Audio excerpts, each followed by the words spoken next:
Chapter 11 Neelkant Unveiled. The next morning, the royal caravan resumed its journey to Devagiri after spending the night at a temporary camp in the clearing. It wasn't safe to travel at night under the circumstances. The wounded, including Nandi, were lying in the first three carriages and the fifth one. The royal family and Shiva travelled in the fourth. All the soldiers who had fought in the previous day's battle were given the privilege of riding on horses in relative comfort. Brahaspati and Kanakala walked along with the rest of the troops in mourning for the three slain Arishtanemi.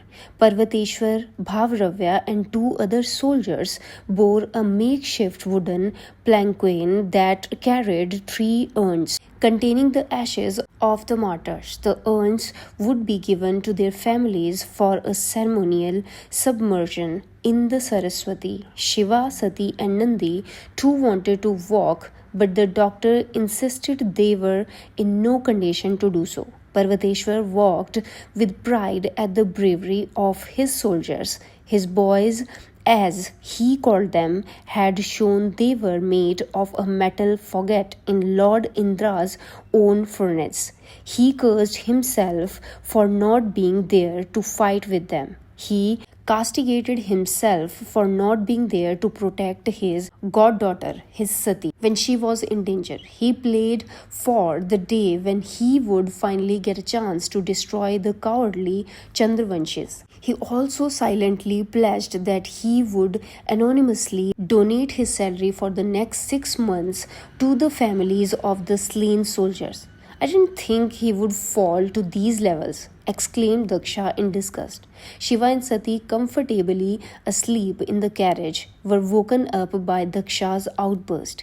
Virini looked up from the book that she was reading, narrowing her eyes to concentrate on her husband. "Who, Your Highness?" asked Shiva groggily. "Dilipa, that blight on humanity," said Daksha, barely concealing his loathing. Virini continued to stare hard at her husband. She slowly reached out, pulled Sati's hand in hers, brought it close to her lips and kissed it gently. Then she put her other hand protectively on top of Sati's hand. Sati looked at her mother warmly, with a hint of a smile, and rested her tired head on Virini's shoulders. "Who is Dilipa, Your Highness?" asked Shiva. "He is the emperor of Swadeep," answered Daksha. "Everyone knows that Sati is the apple of my eye, and they were possibly trying to kidnap her in order to force my hand." Shiva gazed at Daksha with sympathy. He could understand the outrage of the emperor at the latest Chandravanshi treachery. "And to reduce yourself to a level where you use a naga for this nefarious plan," said a furious Daksha. "This shows what the Chandravanshis are capable of." "I don't know if the naga was being used, Your Highness," said Shiva softly. It appeared as though he was the leader. Daksha, however, was too lost in his righteous anger to even explore Shiva's insinuation. "The Naga may have been the leader of this particular platoon, my lord, but he would almost certainly be under the overall command of the Chandravanshis. No Naga can be a leader. They are cursed people born with horrific deformities and disease in this birth as a punishment for terrible crimes that they have committed in their previous birth. The Nagas are embarrassed to even show their face to anyone, but they have tremendous power and skills. Their presence strikes terror in the heart of all Meluhans and most Swadipans as well. The Chandravanshis have sunk low enough to even consort with those deformed demons. They hate us so much that they have become blind to the sins they are bringing upon their own souls by interacting with the Nagas." Shiva, Sati, and Virini continued to hear Daksha's ranting in silence. Turning towards Shiva, Daksha continued, "Do you see the kind of vermin we are up against, my lord?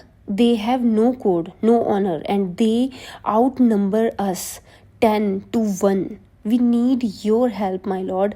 It's not just my people, but my family as well. We are in danger. Your Highness, I will do all that I can to help you, said Shiva. But I am not a journal. I cannot lead an army against the Chandravanshis. I am just a simple tribal leader. What difference can one man make? At least let me announce your presence to the court and the people, my lord, urged Daksha. Just spend a few weeks traveling through the empire. Your presence will raise the morale of the people. Look at the difference you made yesterday. We actually foiled a terrorist attack because of you, because of your presence of mind. Please let me announce your arrival. That is all I ask. Shiva looked at Daksha's earnest face with trepidation. He could feel Sati's and Virini's eyes on him, especially Sati's. What am I getting myself into? All right, said Shiva in resignation. Daksha rose and embraced Shiva in a tight grip by gratitude.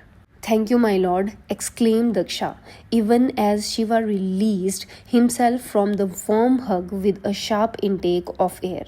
I will announce your presence at the court tomorrow itself. Then you can leave for a tour of the empire in another 3 weeks. I will personally make all the arrangements. You will have a full brigade traveling with you for security. Parvateshwar and Sati will accompany you as well.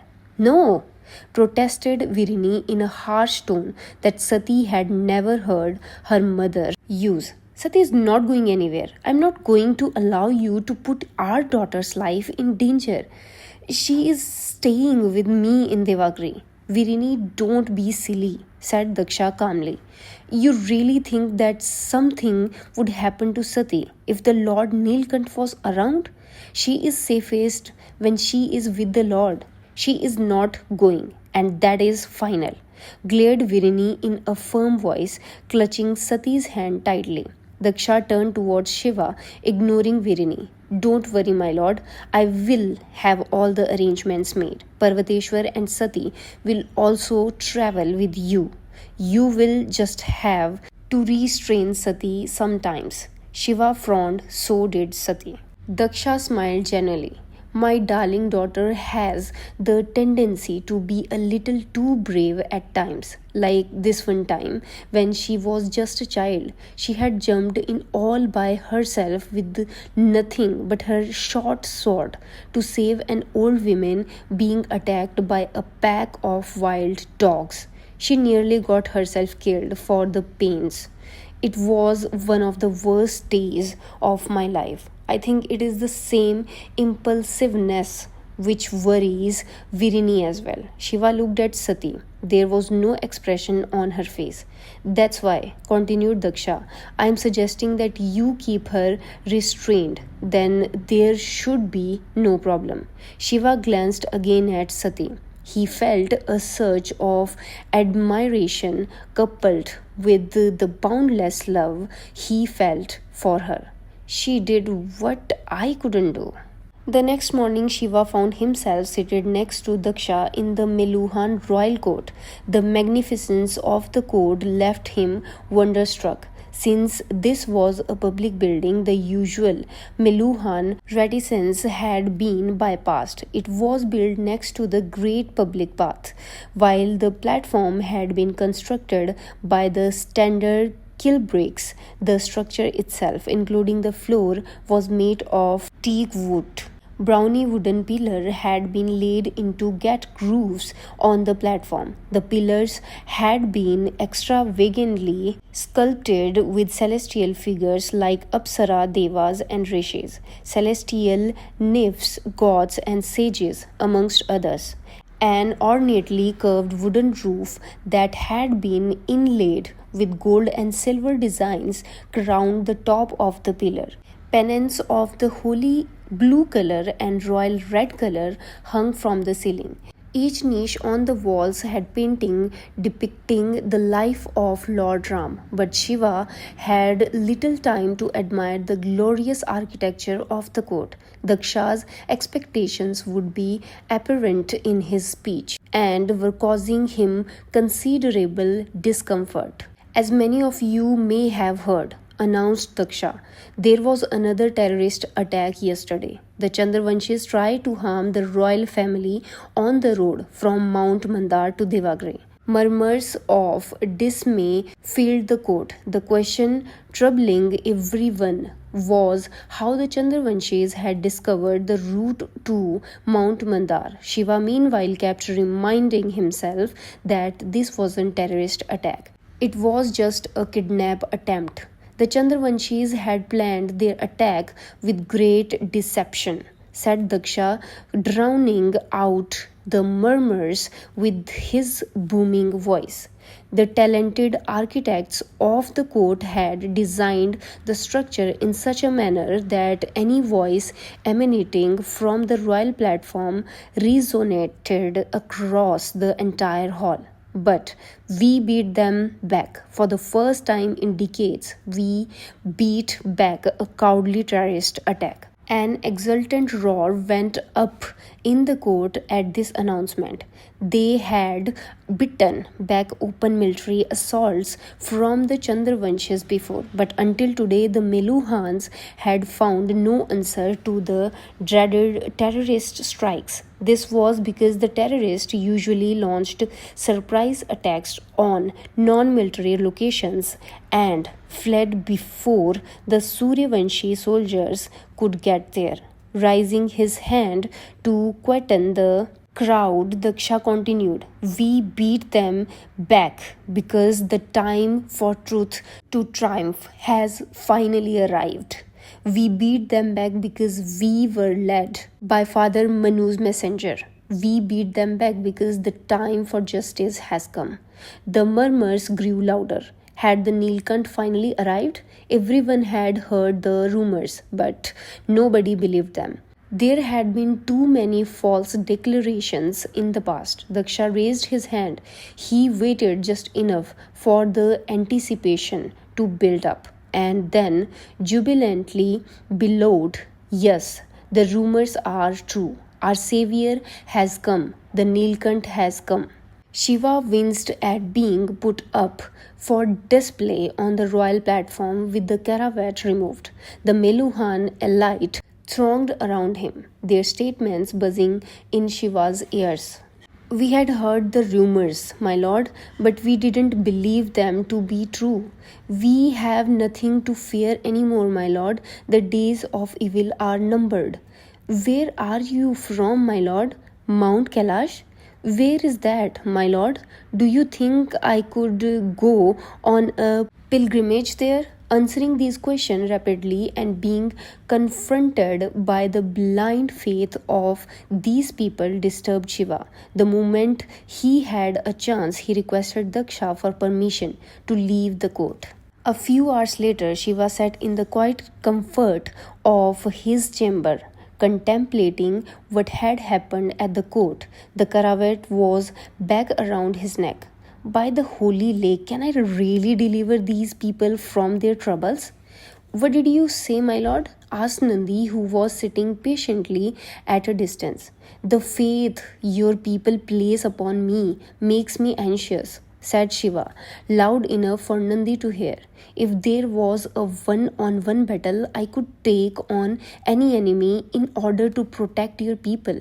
But I am no leader, and I am certainly not a destroyer of evil. I'm sure that you can lead us to victory against anyone. My lord, you beat them back on the road to Devagri."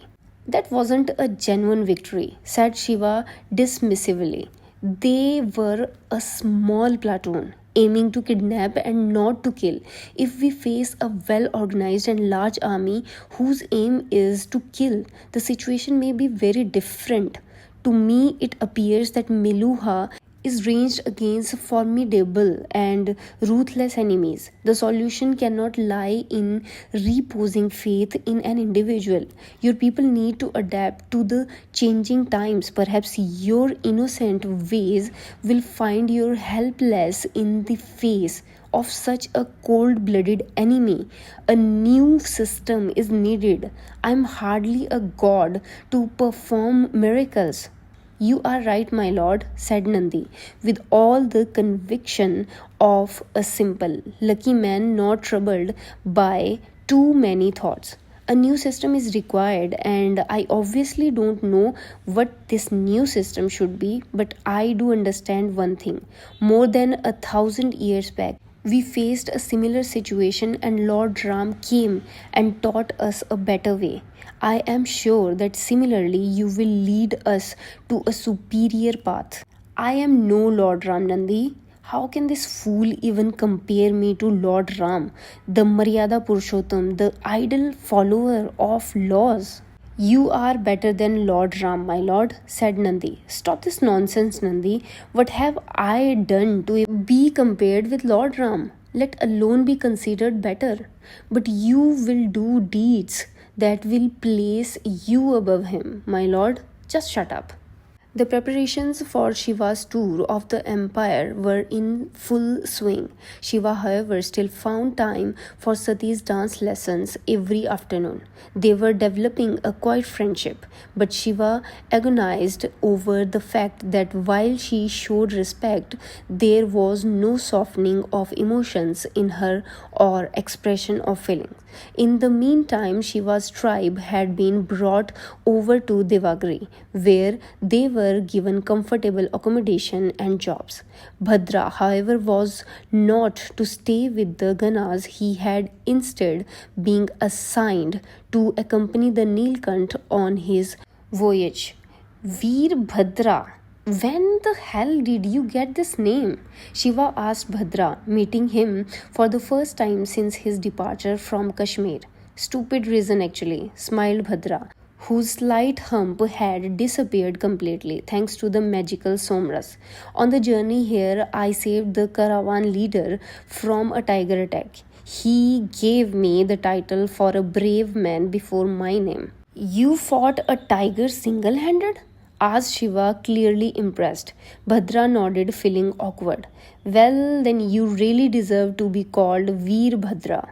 Yeah, right, smiled Bhadra, suddenly turning serious. The crazy label of destroyer of evil. Are you okay with this? You are not giving into these play just because of your past, are you? I am going with the flow right now, my friend. Something tells me that despite all my misgivings, I can actually help these people. These Meluhans are completely mad, no doubt, and I certainly can't do all that they expect of me, but I do feel that if I can make a difference, however small, I will be able to reconcile myself with my past. If you are sure, then so I am. I will follow you anywhere. Don't follow. Walk beside me. Veerbhadra laughed and embraced his friend. I have missed you, Shiva. I have missed you too. Let's meet in the garden in the afternoon. I have got a great batch of marijuana. It's a deal. Brihaspati too had sought permission to travel with Shiva. He explained that a Mesopotamian ship carrying some rare chemicals essential for a critical experiment was to dock at the port city of Karachpa soon. His team had to check and obtain those materials anyway. It would be a good idea to do this while traveling with Shiva. Daksha said that he had no problem with Brihaspati joining the tour if the Lord was okay with it. Shiva agreed enthusiastically with the suggestion. 3 weeks after the court announcement about the Nilkant, the day finally dawned for the commencement of Shiva's tour of the empire. On the morning of the day itself, Daksha walked into Shiva's chambers. You could have summoned me, Your Highness, said Shiva with a namaste. You did not need to come here. It is my pleasure to come to your chamber, my lord, smiled Daksha, returning Shiva's greeting with a low bow. I thought I could introduce the physician who would be traveling with you and Torj. She arrived from Kashmir last night. Daksha moved aside to let his escort show the doctor into the room. Ayurvati, exclaimed Shiva, his face lit up in a brilliant smile. It's so good to see you again. The pleasure is all mine, my lord, beamed Ayurvati as she bent down to touch Shiva's feet. Shiva immediately moved back to neatly sidestep Ayurvati. I have told you before, Ayurvati, said Shiva. You are a giver of life. Please don't embarrass me by touching my feet. And you are the Neelkant, my lord, the destroyer of evil, said Ayurvati with devotion. How can you deny me the privilege of being blessed by you? Shiva shook his head in despair and let Ayurvati touch his feet. He gently touched her head and blessed her. A few hours later, Shiva, Sati, Parvateshwar, Brahaspati, Ayurvati, Kritika, Nandi, and Virbhadra set off. Accompanying them was a brigade of 1,500 soldiers, 25 handmaidens, and 50 support staff for their security and comfort. They planned to travel by road till the city of Kotdwar on the Beas River. From there on, they would use boats to travel to the port city of Karachpa. Then they would move due east to the city of Lothal. Finally, they would move north by road to the inland delta of the Saraswati and then by boats back to Devagri.